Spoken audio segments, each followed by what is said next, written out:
Hi, today I'd like to talk to you about going from empty nets to an abundant catch.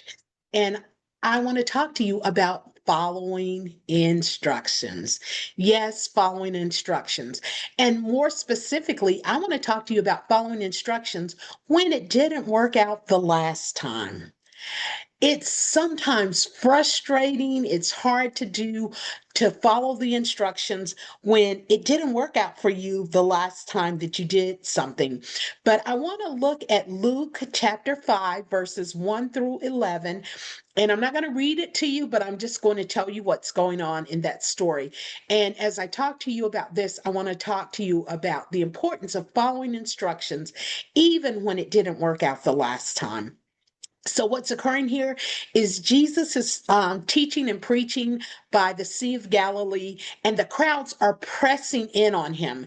And so what he does is he looks over and he sees two empty boats. So he gets on one of the boats, and the boats are empty because the fishermen are actually cleaning their net. And he gets into a boat, and that boat is the boat of Simon, also known as Simon Peter, later called Peter. And so he gets into his boat, and he tells Simon to go out just a little bit so that he can continue to teach the people.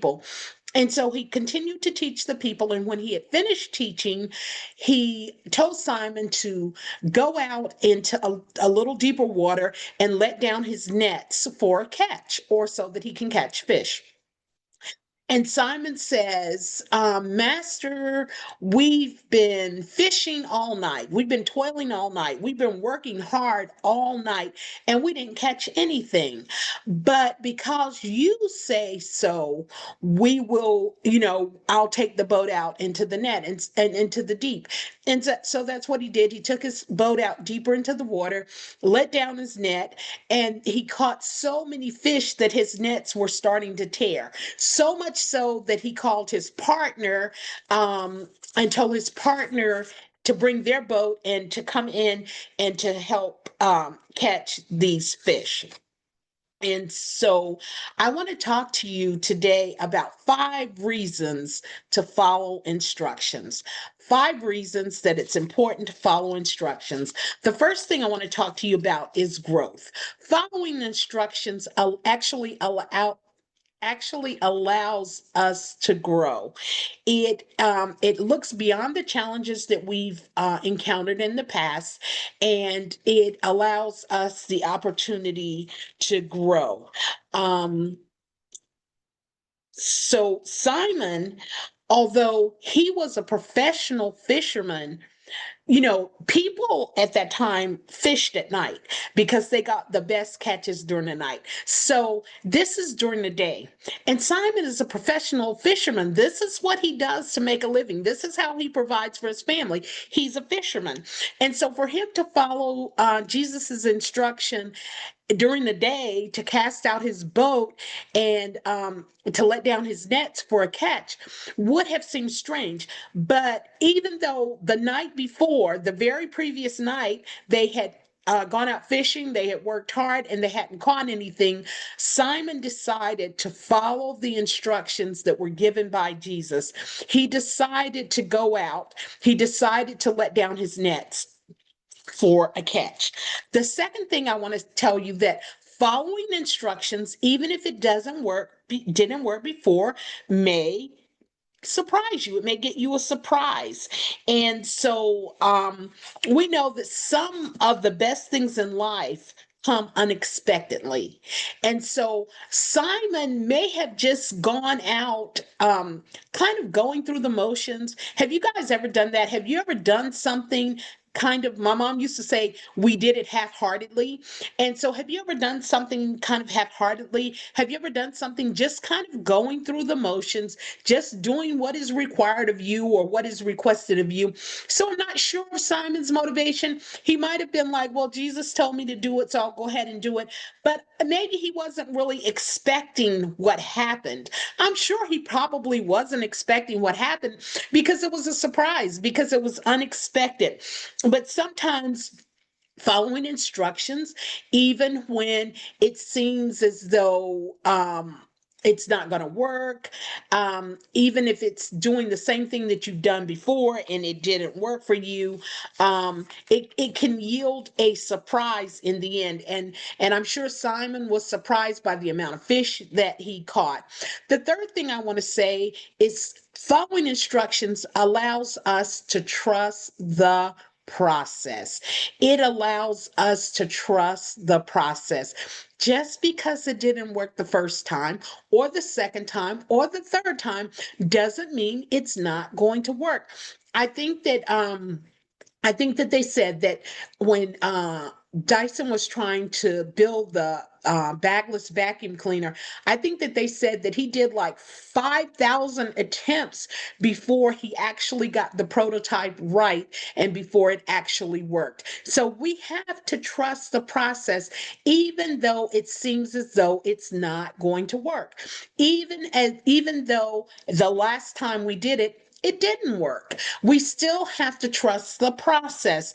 I'll tell you that I enjoy cooking, and I think I'm a pretty good cook. People have said I cook, really well. And I got this recipe for these pork chops, and I cook pork chops often, and I make good pork chops. They're very tasty, very flavored, very seasoned. But this particular recipe said that you needed to soak the pork chops in milk for several hours, up to overnight, up to 24 hours. And I was like, soak them in milk? That seems so unnecessary. Why am I going to be soaking pork chops in milk when I'm going to turn around and marinate them? Because that was the thing. This recipe had this really interesting marinade that I wanted to try. And so I was like, why would I soak them in milk? I mean, I've never heard of soaking pork chops in milk. Have you guys? If you've ever heard of soaking pork chops in milk, just say yes, I've heard of it in the comment section. But I had never heard of soaking pork chops in milk. But anyway, I decided to what? Follow the instructions, and I soaked the pork chops for about 4 hours in milk. You guys, can I tell you that those were the tenderest pork chops I have ever cooked? And what I later found out is there's something about the lactate in the milk that breaks down the protein in the pork chops, which allows them to become more tender. So, had I not followed the instruction, I'm sure the pork chops would have tasted good. The marinade on them was very good. But, like I said, these were the tenderest pork chops I've ever cooked. And so now I soak my pork in milk before I cook it.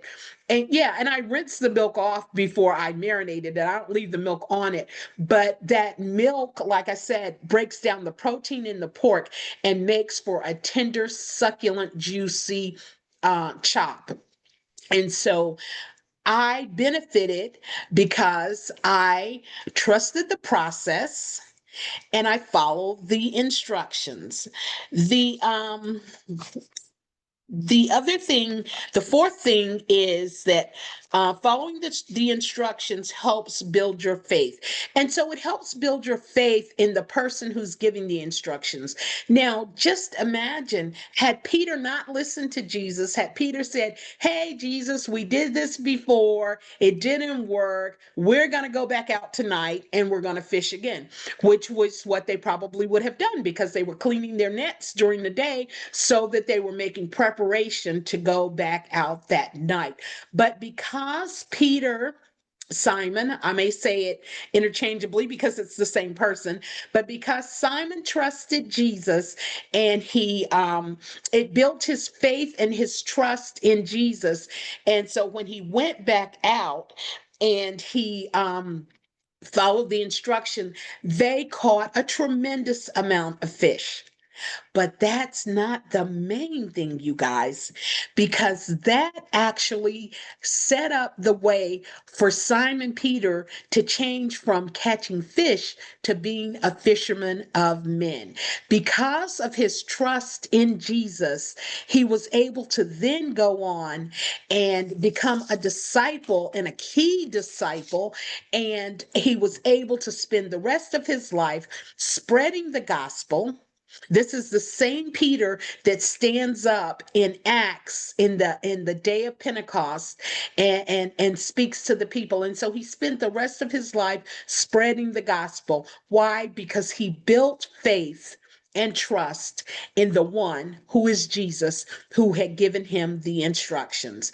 Number five, the last thing that I want to say about following instructions is following instructions is setting up an example for others.